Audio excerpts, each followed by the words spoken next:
Yes, good morning to everyone. Welcome to Pandu English Academy. Yes, today I am here with you the next lesson of class 8 book Honeydew NCERT syllabus. This is a poem that's name is An Ant and Cricket. Cricket is not that playing we always play. That is not game. It is the name of a bird, an insect. एक कीड़े insect का नाम है that is not A games ध्यान दें ends and cricket के भी इसमें यहाँ डिस्क्रिप्शन है पोइट ने लिखा है कि एक्चुअली यहाँ ह्यूमंस को एक मैसेज देना चाहता है poet and is just like a very active energetic person आपने देखा होगा कि चींटियां कभी रुकती नहीं है बैठते नहीं है they just continually collect some things for them तो ये होती छोटी सी है अपने से कई गुना ज्यादा वजन को अपने साथ ले जाती है वो कभी कुछ खाती भी नहीं होगी but cricket is lazy person okay some birds कैजी जो झिंगूर हिंदी में कह सकते हैं तो ऐसे पक्षी होते हैं जो बिल्कुल लेजी होते हैं सिर्फ गाना गाने में मस्त रहते हैं या क्रिकेट नाम का जो पक्षी है जो बर्ड है ये इंसेक्ट है वो सिर्फ गाना गाता है और this cricket never take care of future उसे इस बात का बिल्कुल भी अंदाजा नहीं रहता है कि फ्यूचर में मैं क्या करूंगा मीन्स यहाँ कहने का मतलब कोई ये कहना चाहते हैं कि जब सीजन्स स्प्रिंग की सीजन थी और समर समर समर सीजन थी जो वेदर बिल्कुल वार्म था बिल्कुल फाइन था हमारे लिए अच्छा था उस समय ये पक्षी सिर्फ गाने गाता है thinking that there is no change but and continually collect some things. So ये इस थीम पोएम की थीम रहेगी. Yes, those who are new on these channels, I request them to like it, subscribe it, comment it. Now we proceed for the lessons. Yes, first of all we know the theme of the lesson. Lesson की theme क्या है? इसमें poet हमें क्या बताना चाहता है? So theme क्या है देखें? Ant and cricket is a fable. Fable is a type of a writings. जैसे there are two stream in the literature. One is prose, another is verse. Prose का मतलब जो गद्य पाठ हिंदी में होता है जैसे story telling, essay writing, speech writing, play, drama, travelling, novel, these are prose. Verse का मतलब पोइम. जब पोइम लिखी जाती है पोइम भी कई तरह की होती है पोइम सोनेट हो सकती है सोलिलकी हो सकती है ओड हो सकता है लिरिक हो सकती है so this is fable. Fable is a type of a poem. Poem का प्रकार होता है स्टोरी का प्रकार होता है mostly okay written in form of poem. एक फेबल को पोएम के रूप में लिखा गया. ये फेबल होता क्या है इसके बारे में देखेंगे हम. By Greek writer Aesop. A fable is a story. Fable एक स्टोरी होती है शॉर्ट स्टोरी होती है in which animals behave like human जिसमें एनिमल्स ह्यूमन की तरह बिहेव करते हैं. जो भी स्टोरी आप देखते हैं सुनते हैं अगर उनमें एनिमल अगर ह्यूमन बीइंग की तरह बिहेव करे that is a fable and convey a message. वो एक मैसेज देते हैं. यहाँ पर insect and ants are the animals and birds okay they just behave and give a message to us. They give us that we should always be actively, we should understand the importance of time. Never think that this time will remain same for everyone or every time. No, time will change. If we don't care the time, then time doesn't care us. ये हमें ध्यान रखना है. So the theme क्या है इसकी? The theme is that if we enjoy today, we will suffer tomorrow. Theme यही है कि हम आज enjoy करते हैं तो कल हमें सफर करना पड़ेगा. It is a story of two insects. One is ant and another is cricket. The cricket is silly that does not care of future. Cricket जो यहाँ बर्ड है वो बहुत ही सिल्ली है बट लेजी बर्ड है that does not care of future. बिल्कुल भी future की केयर नहीं करता. वो सोचता है कि जैसा आज का दिन है जैसा आज का वेदर वार्म है जैसा आज का वेदर बहुत ही प्लेजर है ये ऐसा हमेशा ही रहेगा. क्यों ऐसा वो क्यों सोचता है? क्योंकि जो वेदर वार्म है वेदर प्लेजरेबल है तो प्लांट्स पे पेड़ पौधों पर उसे खाने के लिए बहुत सारी चीजें इजी वे में मिल जाती है. तो सोचता है कि ऐसा हमें मिलता रहेगा.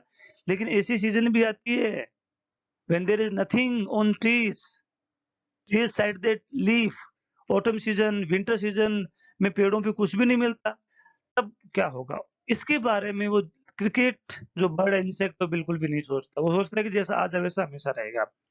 Cricket is silly that does not care of future and keeps enjoying throughout the summer season rather than collecting food and making shelter for itself. वो समर सीजन में हमेशा एंजॉय करता है, सिंगिंग करता रहता है, इधर से उधर उड़ता रहता है।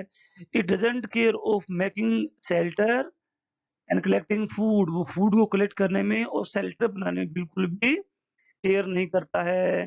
This is the cricket and these are the ants. So on the other hand, ants, cricket का हमने देख लिया, cricket क्या करती है? It's enjoyable past time, think that this time will for long last, ऐसे उसे लगता है कि इस समय ऐसा हमेशा ही रहेगा, है ना? और वो एंड्स पे हंसने की भी कोशिश करता है कि एंट हमेशा कलेक्ट करती रहती है, पता नहीं क्या करेगी, क्लाइमेट का एंजॉय करना चाहिए, वेदर का एंजॉय करना चाहिए।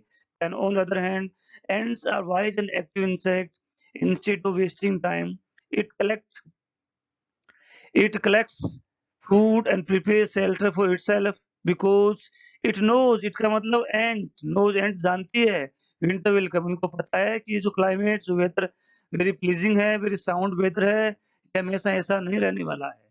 There will be change, और जब change आएगा, जब snow falling होगी, जब winter आएगी, तब हम कहाँ क्या करेंगे? Then they used collected food items to survive. So but and the cricket doesn't think of that. Now this is the theme of the poem.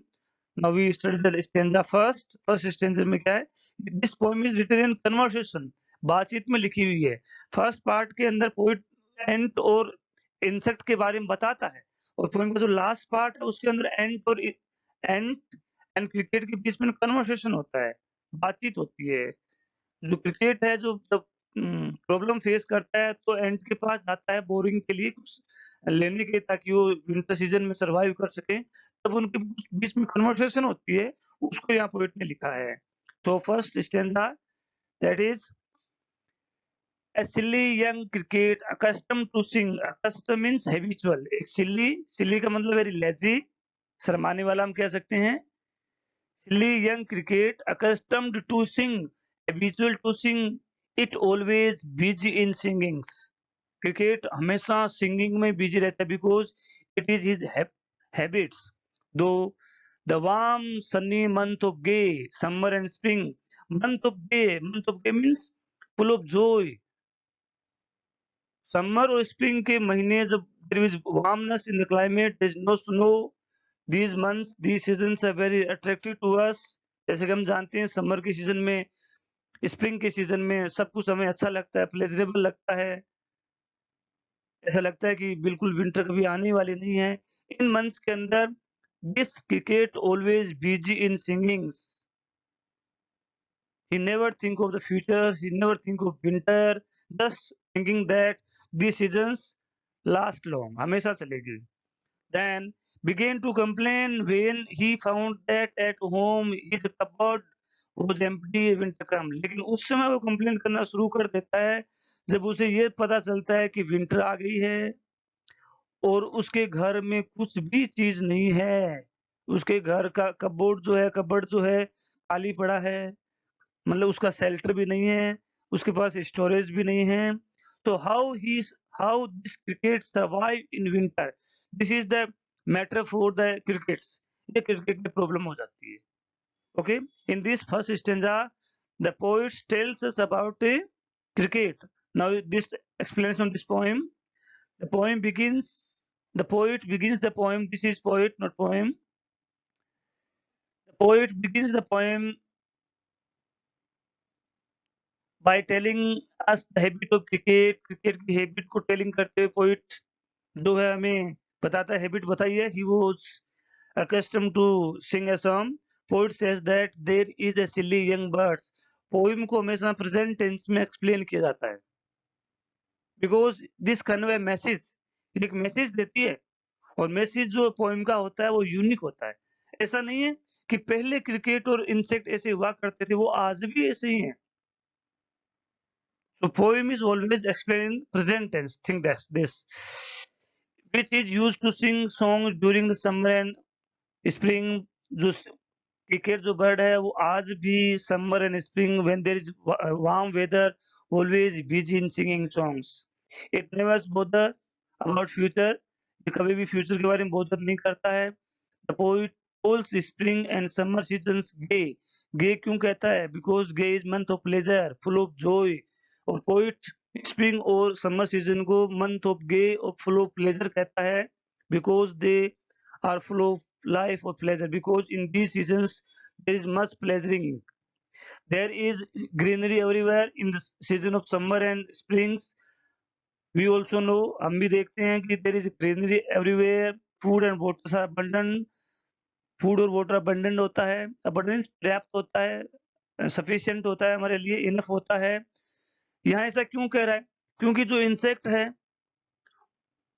वो हमेशा पेड़ पौधे क्लाइमेट में सर्वाइव करते हैं। तो इस टाइम में, इस सीजन में when there is greenery, when trees are greens, तो उन पेड़ पौधों के अंदर ही काफी सारे इंसेक्ट उनको खाने के लिए मिल जाते हैं, उनको ज्यादा लेबर नहीं करनी पड़ती। लेकिन उसमें प्रॉब्लम आती है जब there is a winter and autumn seasons, जब पेड़ पौधों के पत्ते गिर जाते हैं, स्नो फॉलिंग होती है, तो पेड़ पौधों के ऊपर जितने भी इंसेक्ट्स जो होते हैं वो भी खत्म हो जाते हैं। देन जो उन पे डिपेंड करने वाले इंसेक्ट वो कैसे सर्वाइव करेंगे? तो उनके सर्वाइवल के लिए कि वो जब अबंडेंस होती है, सफिशिएंसी होती है, then they should collect something, तो उनको कुछ कलेक्ट कर लेना चाहिए। एंड ऐसा ही करती है। It thinks that these last long, ये क्रिकेट ऐसा सोचता है कि ये सीजन जो है ना हमेशा ही ऐसी चलेगी। लास्ट का मतलब है continue. However, these seasons of rejoicing is past and the cricket is in trouble. और ये जो मंथ सीजन जो है रिजॉइसिंग के ये चले जाते हैं, and then he face winter. Now cricket start to facing problems. He begins to complain about everything. Now when there is winter, then this cricket start complain to everyone about everything. हर आदमी को कहता है कि winter आ गई, अब मैं क्या करूंगा। हर इंसेक्ट से मिलता है, अपनी कंप्लेन बताता है। It has nothing to eat because cricket has nothing to eat and leave. न तो उसे रहने के लिए उसके पास कुछ जगह है, न खाने के लिए कुछ मटेरियल उसके पास अवेलेबल है। he begins to complain about everything. It has nothing to eat and live. Its house is empty. क्या लिखा है ना? His cupboard was empty. There is nothing in his house because he did not collect anything. उसने कुछ collection किया ही नहीं था। It said in surprise that winter had arrived. Surprise में कहता है कि देखो विंटर आ गई है, अब मैं क्या करूं? Okay, this is the explanation of this stanza. In this stanza, poet explains or tells us about crickets, its habits, its nature. इतना ही इसके अंदर बताया है। Next stanza, this is the second stanza. Not a crumb to be found. Crumb का मतलब piece of bread. एक bread का छोटा सा टुकड़ा भी उसे खाने को घर में नहीं मिलता है। Piece of bread on the snow covered ground. Snow covered ground means in the season of the winter there is everywhere snow. Ground has been covered with the snows. Trees also has been covered with the snows. There is nothing, not a flower could be see. पेड़ पौधों जो कि when there was much greenery, सब जगह greenery पहले हुआ करती थी, अब वहां बिल्कुल भी कुछ देखने को नहीं मिल रहा है। All are covered with the snow, not a leaf on tree. यहाँ तक कि फ्लावर तो क्या, पेड़ पौधों पे एक पत्ता भी नहीं मिल रहा था। सो explanation of this stanza, when the winter came there was nothing in its house to eat, even a crumb. Crumb means a piece of bread. जब विंटर आ जाती है तो देन क्रिकेट को पता चलता है कि उसके घर में खाने के लिए कुछ भी नहीं है। This is the cricket. Now this is snow falling, snow falling हो रही है। Now this thinks about what had happened to us. ये सोचता है कि क्या हो गया, स्नो फॉलिंग हो रही है, बिल्कुल भी ग्रीनरी नहीं है। How it survive. There is snow all round, green leaves and any flowers are not seen anywhere. बिल्कुल भी कुछ नहीं है। On seeing this, he exclaimed. ये सब देख करके वो exclaimed करता है, सरप्राइज करता है। Oh, what will become of me? मेरा क्या होगा? अब मैं क्या करूंगा? Because he did not collect anything to survive. It did not prepare shelter to protect itself from the severe weather from the winter. So it becomes a next stanza. Oh, what will become, say the cricket of me? Cricket कहती है कि मेरा क्या होगा?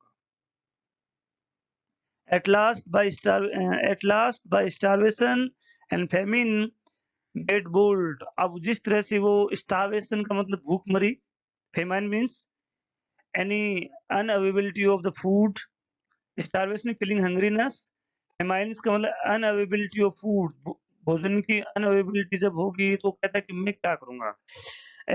At last by starvation भूख मरी से और natural calamity made him bold, ये दोनों चीज उसे बोल्ड बना देती है। पहले तो ये क्रिकेट है बिल्कुल सेल्फ सेंटर्ड रहता है, दूसरे से बात भी नहीं करना चाहता, सिलीली बिहेव करता है, लेकिन ये सब चीजें उसे बोल्ड बना देती है। बोल्ड का मतलब यहाँ क्या है कि उसे इतना साहस दे देती है, जब मेरे पास कुछ नहीं है तो I should go to the other insect to borrow. अब किसी से मांगने जाना, किसी से कोई चीज उधार लेना, बिना बोल्डनेस के किसी से मांगा भी नहीं जाता। तो पोएट ये कहना चाहता है कि ये उसको बोल्ड बना देती है, इतना बोल्ड कि वो दूसरों से मांगने की हिम्मत करने लगता है। All dripping with weight and all trembling with cold, क्योंकि ड्रिपिंग विद वेट का मतलब कोल्ड के स्नो फॉलिंग वो भीग रहा होता है और ठंड में वो कांप रहा होता है। ये सब चीजें उसे बोल्ड बना देती है। Away he set off to a miserly ant, away का दूर, और वहां से इतनी ठंड में तो सर्वाइव नहीं कर पाता है, तो वहां से काफी दूर एक माजरी का मतलब टाइनी एंट, छोटी एंट रह रही होती है, उसे पता होता है कि वहां एंट रहती है। तो एंट का यहाँ पहली बार डिस्क्रिप्शन आया है, वो एंट के पास जाता है। क्यों? क्योंकि because this know that ant has habit of collections, क्योंकि उसे पता होता है कि एंट हमेशा कुछ ना कुछ कलेक्ट करती ही रहती है। सो ही सेट ऑफ का मतलब होता है वेंट देयर, वहां जाता है, to ant to see if to keep him alive, पता करता है कि वहां जाकर के शायद मैं अपने आप को कुछ अलाइव रख सकूं, जिंदा रख सकूं। ही वुड ग्रांट, ही मतलब ant would grant him shelter from rain, वो ही थिंक दैट कि एंट जो है मुझे इस रैन से बचाने के लिए मुझे शेल्टर देगी, and mouth full of grain, और कुछ खाने को भी देगी। he wished to wished only to borrow, सिर्फ बोरो करने की, बोरो का मतलब होता है उधार लेना, वो उधार लेने की सोचता है। ग्रांट का मतलब give, he'd reply it tomorrow, repay tomorrow, और he think that, वो उनको कहता है कि मैं इसे कल रिपे कर दूंगा, आज मुझे आप अपना मटेरियल दे दीजिए, कल का मतलब when there was warm weather then I will return it, repay कर दूंगा, if not he must die of starvation sorrow।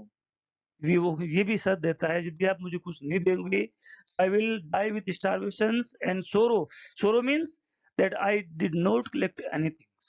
सोरो इस चीज का है कि मैंने कोई भी चीज कलेक्ट नहीं की, इस दुख में मर जाऊंगा। This is the explanation of the poem. In this stanza the poet tells us when winter came the cricket remained surprised और अमेज्ड। जब विंटर आती है तो क्रिकेट सरप्राइज रह जाता है कि ये क्या हो गया, सडनली क्लाइमेट चेंज कैसे हो गया, when there was very good climates weathers, it sings always make enjoyment, what had happened, what had happened to me, मुझे क्या हो गया। Then it had nothing to eat, it was starving with hunger, क्योंकि उसके पास खाने को कुछ भी नहीं है, रहने को अच्छा शेल्टर नहीं है। But it did not lose its courage, जब उसके पास कुछ भी नहीं होता है तो वो अपना करेज को नहीं खोता है। He had mustered up his courage, वो अपने साहस को बटोरता है, इकट्ठा करता है, क्या करता है, he flew to seek help from ant, और वो वहां से एंट से हेल्प लेने के लिए उड़ता है, टाइनी टाइनी आ गया एंट को। It could borrow some mouthful of grain and shelter from ant, वो सोचता है कि मैं शायद एंट से कुछ खाने को अनाज और कुछ शेल्टर ले सकूंगा। Then there was famine and snowing everywhere, it was dripping, वो क्यों जाता है, क्योंकि चारों तरफ स्नो फॉलिंग हो रही होती है, नेचुरल कैलेमिटी है। सो इट वाज ड्रिपिंग, वो भीग रहा होता है, इन स्नो एंड ट्रेमलिंग, ठंड में कांप रहा भी होता है, जैसा आपकी पोएम में बताया है। It went there to keep itself alive, कि एंट के पास सिर्फ इसीलिए जाता है कि मैं अपने आप को अलाइव रख सकूँ, जिंदा रख सकूँ। It makes promise to return it in time, और वो उनसे प्रॉमिस भी करता है, जो भी आप खाने को मुझे ग्रेन दोगे मैं उसे रिटर्न कर दूँगा। If you would not grant me a piece of bread, I would die due to starvation, तो मैं स्टारवेशन से मर जाऊँगा। एंड सोरो नॉट डूइंग एनीथिंग, सोरो इसलिए, सॉरी बोलता है उसे कि सोरो इसलिए कि मैंने कोई भी काम नहीं किया जब क्लाइमेट वार्म, वेदर वार्म था, when climate was very attractive, when there was everything in to collect and together, और मैंने उसमें कुछ नहीं किया इसलिए वो सोरो बोलता है। In this stanza, there is a little interaction between ant and crickets, and cricket face the problems, and then he become bold to ask, मांगने का साहस करता है, स्वाभिमान को खोने की कोशिश करता है, स्वाभिमान साइड में रखता है कि स्वाभिमान कुछ नहीं होता, we should alive anyhow, कैसे भी जिंदा रह जाए, that is the thing. Next part of the poem is this next stanza. Say ant to cricket, say ant to cricket, I am your servant, कि मैं आपकी सर्वेंट हूँ।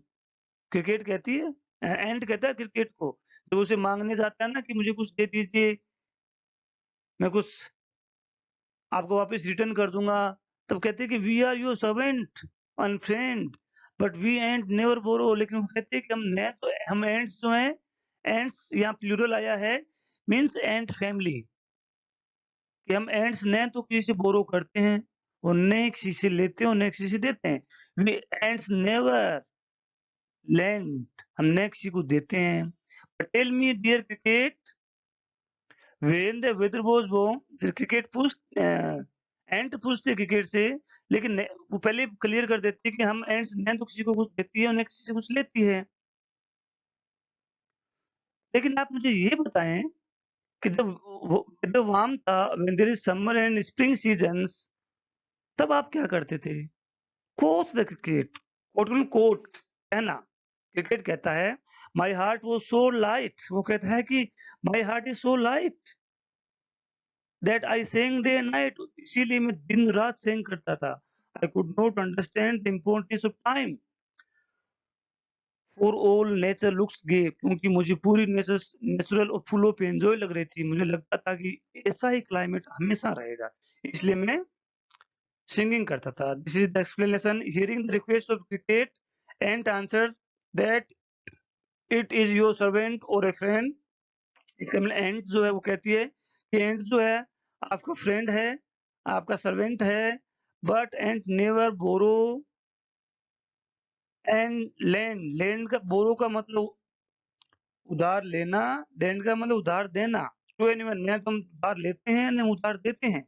Saying this ant asked the cricket, ये कहते हुए cricket उससे पूछती है why did it not collect anything when the weather was fine. In other word, there was spring and summer seasons. Then ant उससे पूछती है कि जब समर सीजन थी, जब स्प्रिंग सीजन थी, तब आप क्या करते थे? Then cricket told that its heart is very light. Then cricket बताती है कि मेरा हार्ट बहुत लाइट है, मीन्स मैं बहुत ही भावनाओं में बह जाता हूँ, इमोशनल हो जाता हूँ, बिकॉज वेदर के साथ इमोशनल हो गया था। It did not care of future, it का मतलब है cricket did not care of future. Cricket further says it kept singing day and night during the warm weather, thinking that the time would remain same. It never scared of future. उसे लगा, cricket बताता है कि मुझे लगा कि time हमेशा ऐसा ही रहेगा, और मैंने कभी इलेक्शन की सोची नहीं, लेकिन it never cared of time, वो कहता है मैंने कभी फ्यूचर की सोची ही नहीं, बट टाइम चेंज्ड, लेकिन समय चेंज हो गया। इट द क्रिकेट के लिए आया है, had to suffer because nature looked very enjoying to it, क्योंकि नेचर उसे उस समय एंजॉय लग रही थी जब समर एंड स्प्रिंग सीजन थी, अब वो सफर कर रहा है। This is the stanza. Now the next stanza, then you saying sir you say, अब एंड कहती है क्रिकेट को, यू सेइंग आपने गाना गाया, आप ऐसा कहते हैं कि आपने उसमें गाने गाए थे, गो देन से द एंड, एंड गुस्से में कहती कि जाओ फिर dance the winter away. Dance the winter away का मतलब कि डांस करके, गाना गा करके तो आपने स्प्रिंग और समर को निकाल दिया। अब विंटर को रिमूव करने के लिए आप डांस कीजिए। जैसा कि हम जानते हैं विंटर सीजन में अपने आप को वार्म रखने के लिए हमें कुछ फिजिकल एक्टिविटी करते हैं, रनिंग करते हैं, रेसिंग करते हैं, जॉगिंग करते हैं, जिससे कि हमारी बॉडी कुछ गर्म हो जाती है। जिससे कि हम अपने आप को कुछ समय के लिए विंटर से अच्छी तरह से सेफ कर लेते हैं। तो डांस का मतलब है कि जब आप एक्टिंग करेंगे, जब आप फिजिकल एक्सरसाइज करेंगे, तो विंटर भाग जाएगी। मीन्स विंटर आपको ठंड आपको लगेगी नहीं। दस एंड्स इस तरह से वो अपनी बातचीत को खत्म कर देती है। He hastily lifted the wick and out of the door turn the poor little door. वो अपनी बातचीत को बंद कर देती है और अपने दरवाजे को बंद करती है और उस क्रिकेट को घर से बाहर निकाल देती है। Folks call this fable. लोग इसे फेबल कहेंगे, एक स्टोरी कहेंगे। I want it true. मैं कहता हूँ ये सही है। ये लास्ट टू लाइन्स जो पोइट की है, some crickets have 4 legs, some have 2। यहाँ पोइट कहता है कुछ क्रिकेट के लेग 4 होते हैं, कुछ के 2। क्रिकेट का मतलब यहाँ है any insect, those are lazy and those are active. So next explanation of this part, listening the cricket's problem and replied that, and जो है क्रिकेट की प्रॉब्लम को सुनते हुए रिप्लाई करती है, and replied that it was singing and enjoying the beautiful seasons, now it should do the same. Cricket उसे कहती है कि जब आप वार्म वेदर में, समर एंड स्प्रिंग सीजन में आप सिंगिंग किया करते थे, एन्जॉय किया करते थे, तो विंटर सीजन में भी आप वही करें। And kept the winter away, और अपने आप को विंटर से सेफ रखें। बाय सेइंग दिस, ये कहते हुए the ant quickly ended its conversation and pushed the poor cricket out of the door. Cricket को अपने घर से बाहर निकाल देती है। In the last two lines the poet says that it is to fable folk of ant and cricket. Poet कहता है कि ये एक सच्ची कहानी है। इस पोएम से हमें पोएट मैसेज देना चाहता है कि हमें क्या करना चाहिए। We should always be active. हमें समय को समझना चाहिए कि समय जो है हमेशा एक जैसा नहीं रहता। We should understand the importance of time. Cricket जो था, जिसने इस बात को नहीं समझा, जब सीजन चेंज हुआ तो उसे प्रॉब्लम फेस करनी पड़ी। Something will happen with us. Then next part, now poet का मैसेज क्या है, पोएट इसमें हमें कन्वे क्या करना चाहता है, that is the thing. The poet wants to convey a message to us by this poem. The poet says that there many crickets like a, there are होगा यहाँ पे, there are many crickets like insect. Poet कहता है कि यहाँ cricket जैसे और बहुत सारे इंसेक्ट होते हैं, with some of them has 2 legs, जिनकी कुछ की 2 टांगे होती हैं, एंड सम हैज 4। 2 लेग्स का मतलब यहाँ ऑथर ये कहना चाहता है ह्यूमन बीइंग, जो आदमी जो होते हैं उनके लिए। तो सभी के लिए इसी all insect and human beings all have to face problems if we don't care of future. Poet ये कहना चाहता है चाहे ह्यूमन बीइंग हो, चाहे 4 लेग का इंसेक्ट हो या 2 लेग का इंसेक्ट हो, we have to face problems if we don't care of future. यदि हम फ्यूचर की केयर नहीं करते हैं तो हमें प्रॉब्लम को फेस करना पड़ेगा, ऐसा पोएट मैसेज कन्वे करता है। दे हैव टू रिपेंट, हमें पश्चाताप करना पड़ता है। व्हेन टाइम हैज गॉन, जब समय चला जाता है तो हम पश्चाताप करते हैं। So we should always take care of times, इसलिए हमें हमेशा समय की केयर करनी चाहिए। बिकॉज़ डू द वर्क, हमें हमेशा काम में बिजी रखना चाहिए according to the requirement of time.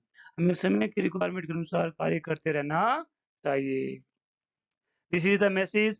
So there is a clear message to us that we always busy, we always do something for us, we never dependent on our present work. We should upgrade our professions, our business and our skills, because we are in this universe, and in this universe there is much competition. अगर हम improvement नहीं करेंगे तो हमारे जो competitors हैं वो हमसे आगे निकल जाएंगे और we face problems, so we always try to update us. Yes, thanks for watching. यदि आपको ये वीडियो अच्छा लगा then like it, subscribe it. If you have any problems, if there is any mistakes, please suggest us in comment box. Comment. I personally observe your comments and reply. Thanks for watching.